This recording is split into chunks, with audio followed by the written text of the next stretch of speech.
இந்த வீடியோவில் பொது தமிழ்லேருந்து மிக முக்கியமான வினாக்கள்லாம் பார்க்கலாம். முதல் கேள்வி, ஆனை ஆயிரம் அமரிடை வென்ற மாணவனுக்கு வகுப்பது பரணி. இத்தொடரில் அமர் என்பதன் பொருள் என்ன? இத்தொடரில் அமர் என்பதன் பொருள் போர். போரில் 1000 யானைகளை வென்ற வெற்றி வீரனுக்கு பாடப்படுவது பரணி. இரண்டாவது கேள்வி, தமிழ் சிற்றிலக்கியங்கள் எத்தனை வகைப்படும்? தமிழ் சிற்றிலக்கியங்கள் 96 வகைப்படும். மூன்றாவது கேள்வி, தேம்பாவணி நூலின் பாட்டுடை தலைவன் யார்? தேம்பாவணி நூலின் பாட்டுடை தலைவன் இவை அனைத்துமே வளன், யோசோப், சூசையப்பர். இதெல்லாமே யாரை குறிக்குது அப்படின்னு பார்த்தீங்கன்னா கிறிஸ்துவின் வளர்ப்பு தந்தை. தேம்பாவணி நூலின் பாட்டுடை தலைவன் யார்? கிறிஸ்துவின் வளர்ப்பு தந்தை அப்படின்னும் சொல்லலாம். நான்காவது கேள்வி, பொறுத்துக. பொருளின் அடிப்படையில் பொறுத்துக. கொம்பு கிளை, புழை துளை, கான் காடு, அசும்பு நிலம். விசும்பு அப்படின்னா வானம், அசும்பு என்பதன் பொருள் நிலம்.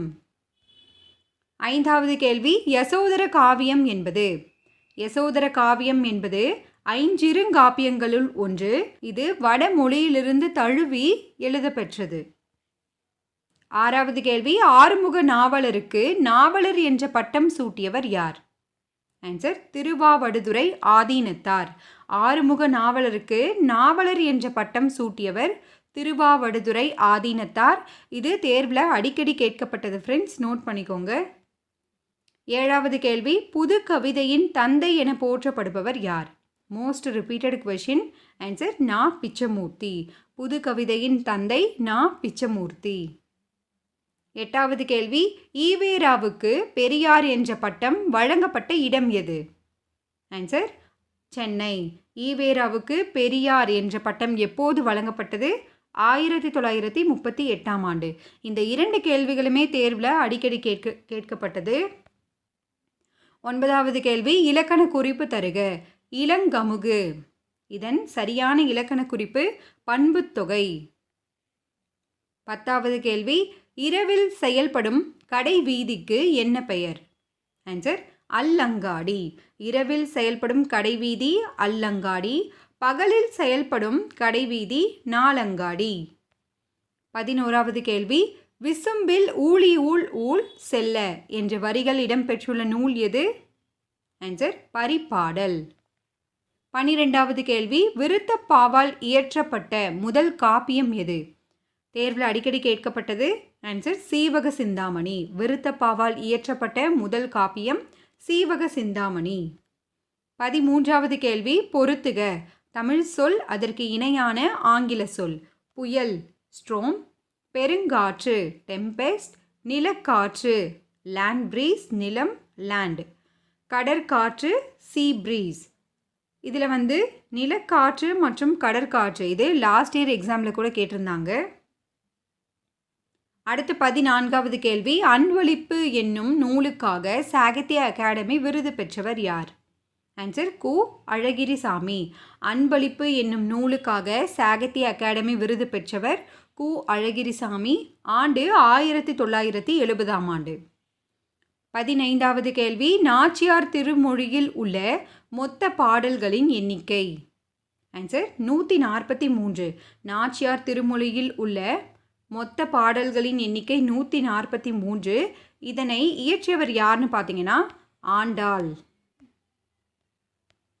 அடுத்து 16வது கேள்வி, தந்தை பெரியாரின் வேண்டுகோளுக்கு இணங்க 25 நாட்களில் திருக்குறளுக்கு உரை எழுதியவர் யார்? Repeated question. ஆன்சர், புலவர் குழந்தை. யாருடைய வேண்டுகோளுக்கு இணங்க அப்படின்றதும் தேர்வில் கேட்டிருக்காங்க. தந்தை பெரியார். அடுத்து, அதிவீரராம பாண்டியர் இயற்றிய நூல்களில் தவறானது எது? ஆன்சர், வாயு புராணம். சரியான விடை வாயு சம்ஹிதை. அதிவீரராம பாண்டியர் இயற்றிய நூல்கள் லிங்க புராணம், கூர்ம புராணம், நைடதம், திருக்கருவை அந்தாதி, காசி காண்டம். இதில் திருக்கருவை அந்தாதி, நைடதம், லிங்க புராணம் இது 3மே அடிக்கடி கேட்கக்கூடியது. அடுத்து 18வது கேள்வி, மண்ணுயிர்க்கெல்லாம் உண்டியும் உடையும் உரையுளும் அல்லது கண்டது இல் என்ற வரிகள் இடம்பெற்றுள்ள நூல் எது? ஆன்சர், மணிமேகலை. 19வது கேள்வி பிரித்தெழுதுக. 96. சரியான விடை 90 கூட்டல் 6. 20வது கேள்வி கூத்தராற்றுப்படை என்று அழைக்கப்படும் 10 பாட்டு நூல் எது? ஆன்சர் மலைப்படுகடாம். தேர்வில் அடிக்கடி கேட்கப்பட்டது. கூத்தராற்றுப்படை என்று அழைக்கப்படும் 10 பாட்டு நூல் மலைப்படுகடாம். இதனுடைய ஆசிரியர் யாருன்னு பார்த்தீங்கன்னா பெருங்கௌசிகனார். 21வது கேள்வி மணிமேகலையின் விலாவரை காதை என்பது எத்தனையாவது காதையாக அமைந்துள்ளது? ஆன்சர் முதலாவது காதை. மணிமேகலையில் விலாவரை காதை அப்படின்றது முதலாவது காதையாக அமைந்துள்ளது. 22வது கேள்வி ஊழ் ஊழ் என்பதன் இலக்கண குறிப்பு என்ன? ஆன்சர் அடுக்கு தொடர். இதை நம்ம பிரித்தோம் அப்படின்னா நமக்கு ஒரு பொருள் தரும். அதனால் இது அடுக்கு தொடர். 23வது கேள்வி நீ வந்தேன் என்பது எவ்வகை வழு? நீ வந்தேன் என்பது இடவழு. இடவழு அப்படின்றது தன்மை முன்னிலை படர்க்கை சார்ந்து அமையக்கூடியது. இதனுடைய வளாநிலை என்னன்னு பார்த்தீங்கன்னா நீ வந்தாய். வளாநிலை அப்படின்றது இலக்கண பிழையின்றி பேசுவதும் எழுதுவதும் வளாநிலை எனப்படும். அடுத்து 24வது கேள்வி கத்துங்குயிலோசை சற்றே வந்து காதிர் பாட வேணும் என பாடியவர் யார்? ஆன்சர் பாரதியார். கத்துங்குயிலோசை சற்றே வந்து காதிர் பாட வேணும் என பாடியவர் பாரதியார். 25வது கேள்வி நருந்தொகை என அழைக்கப்படும் நூல் எது? ஆன்சர் வெற்றி வேர்க்கை. இதனை இயற்றியவரும் அதிவீரராம பாண்டியர் தான். நருந்தொகை என அழைக்கப்படும் நூல் வெற்றி வேர்க்கை. 26வது கேள்வி கரிக்குருத்து என்பதன் பொருள் என்ன? ஆன்சர் யானை தந்தம். கரிக்குருத்து என்பதன் பொருள் யானை தந்தம். 27வது கேள்வி ராவண காவியம் காலத்தின் விளைவு ஆராய்ச்சியின் அறிகுறி புரட்சி பொறி உண்மையை உணர வைக்கும் உன்னத நூல் என்றெல்லாம் கூறியவர் யார்? இது ஒரு பாக்ஸ் கொஷின். தேர்வில் அடிக்கடி கேட்டிருக்காங்க. ஆன்சர் அறிஞர் அண்ணா. 28வது கேள்வி திருத்தக்க தேவரின் காலம் என்ன? Repeated question. ஆன்சர் 9ஆம் நூற்றாண்டு. திருத்தக்க தேவரின் காலம் 9ஆம் நூற்றாண்டு. 29வது கேள்வி இஸ்மத் சந்நியாசி என்று அழைக்கப்படுபவர் யார்? ஆன்சர் வீரமாமுனிவர். தேர்வில் அடிக்கடி கேட்கக்கூடியது. இஸ்மத் சந்நியாசி யார்? வீரமாமுனிவர். வீரமாமுனிவரை இவ்வாறு கூறியவர் யார்? சந்தா சாஹிப். 30வது கேள்வி கீழ்கண்டவற்றில் எதனை வடநூலார் பிரபந்தம் என்பர்? ஆன்சர் சிற்றிலக்கியம். வடநூலார் சிற்றிலக்கியத்தை பிரபந்தம் என்பர்.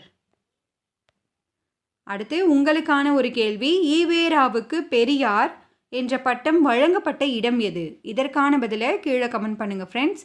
இந்த வீடியோ உங்களுக்கு யூஸ்ஃபுல்லாக இருக்குது அப்படின்னு நினச்சிங்கன்னா மறக்காமல் லைக் பண்ணி சப்போர்ட் பண்ணுங்கள். தேங்க்யூ.